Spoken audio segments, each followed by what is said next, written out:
লাব্বাইক ধ্বনিতে মুখরিত তাবুর প্রান্তর। আদম আলাইহিসসালাম থেকে শুরু করে শেষ নবী মুহাম্মদ রাসূলুল্লাহ সাল্লাল্লাহু আলাইহি ওয়াসাল্লাম পর্যন্ত সব নবীরা এই পুণ্যভূমিতে দোয়া করেছেন। আজ হাজিরা এই মিনার প্রান্তরে দোয়ায় মশগুল রয়েছেন। 180টিরও বেশি, প্রায় 20 লক্ষ মুসলিম মিনার প্রান্তরে এসে দোয়া মুনাজাতে লিপ্ত আছেন। আগামীকাল ফজর বাদ তারা আরাফার ময়দানের দিকে লাব্বাইক ধ্বনিতে মুখরিত করে রওনা দিবেন। এরপরেই আরাফার ময়দানে অবস্থান শেষে তারা মুজদালিফার দিকে রওনা দিবেন এবং মুজদালিফায় রাত্রি যাপন করবেন এবং এরপরে তারা কোরবানি করবেন, মাথা মুন্ডাবেন, তওয়াফ করবেন। এর মাধ্যমেই মঙ্গলবার হজের আনুষ্ঠানিকতা শেষ করবেন।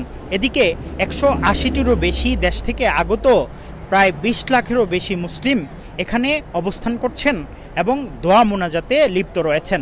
এই মিনা প্রান্তরে এসে আমার এত ভালো লেগেছে, লক্ষ লক্ষ হাজী সাহেবদের সঙ্গে আমি মিনার প্রান্তরে উপস্থিত। কি যে আনন্দ লাগছে ভাষায় প্রকাশ করা যাচ্ছে না। আমার কাছে কি আনন্দ লাগতেছে এটা আমি ভাষায় প্রকাশ করতে পারবো না। এজন্য সকলের কাছে আমি দোয়া চাই, আমার সারা বাংলাদেশের যত লোকজন মুসলমান আছে নরনারী, সবার যেন আল্লাহ একবার এই জায়গায় আসার মতো তৌফিক দান করে। হযরত ইব্রাহিম আলাইহিসসালাম তার ছেলে ইসমাইল আলাইহিসসালামকে এখানেই কোরবানি দিতে নিয়ে এসেছেন। মসজিদুল খায়েফ এই জায়গাতে অবস্থিত এবং মিনার প্রান্তরেই ইসমাইল আলাইহিসসালামকে কোরবানি দিতে নিয়ে এসেছিলেন পিতা ইব্রাহিম আলাইহিসসালাম। এই জন্য এই প্রান্তরে মুসলমানদের দোয়া কবুল হয়।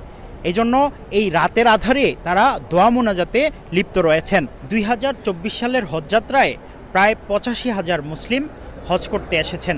এর মধ্যে প্রায় 17 জন বাংলাদেশি ইন্তেকাল করেছেন। মুফতি আব্দুল্লাহ তামিম, সময় সংবাদ, মিনা, সৌদি আরব।